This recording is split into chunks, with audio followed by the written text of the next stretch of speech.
Well, hello there. My name is Jeffrey Cranford, president of Links Players International, and I am with my dear, longtime friend now, of many years, Matt MacConnell, back by popular demand. We did a little series about a year or so ago, and we got a lot of feedback from you that you loved the kind of the golf instruction and things. So Matt is the director of golf at one of the finest clubs in the country, Madison Club here in La Quinta, California, also TPI certified, Titleist Performance Institute, and I could just go down the list.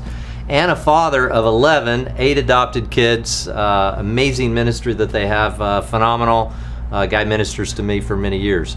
So Matt, welcome. We're glad you're here for this series, and we're going to go into this and we're going to talk a little bit about the rules of golf and kind of the parallels that we see in the spiritual life. And so I want to get this kicked off on, as you think about some of your clients, and I know some of mine through the years, rules of golf, are they important?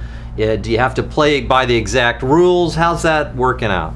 I think one of the unique things, Jeff, about being at the club where I am is there's a variety of rules. Right. As you're as you're on the first tee every day, you see each group kind of make up their own set of rules, if you will. Sure. Sometimes they get 2 off the first tee. Sometimes everybody's got to play their first shot. Yeah. Other guys, if you choose to take a second one, then you have to play that ball. So it's kind of all over the board with our members. Sure. And you got guys rolling it in the fairways sometimes? Sometimes they tee it up.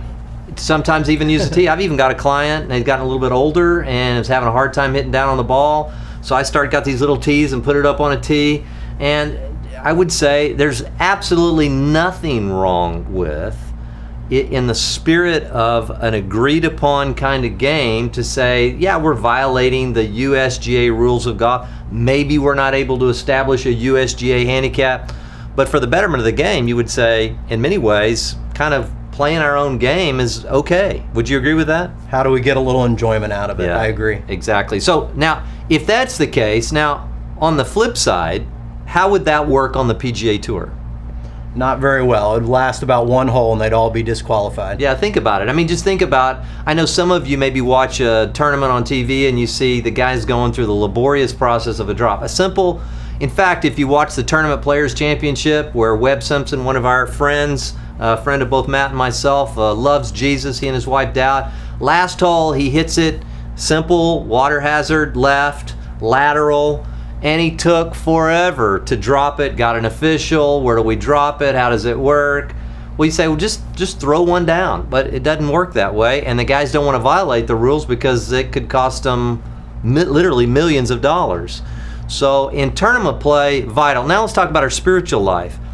How would you think that works, Matt, when you talk about rules and application of rules? I know that we talk about being under the spirit of grace now and not being under the letter of the law. How is that applied in your own life, being under grace? Well, I think when you look at grace, or the way I see it, is, first of all, it's a gift. It's a gift to be able to enjoy Jesus. Yeah, very much so. You know, I think about the Apostle Paul. First of all, being under the law, but living under the law, nobody was able to do it. We had one human being on the face of the planet that was able to ever satisfy the full requirement of the law, and his name was Jesus. That's why we worship Jesus.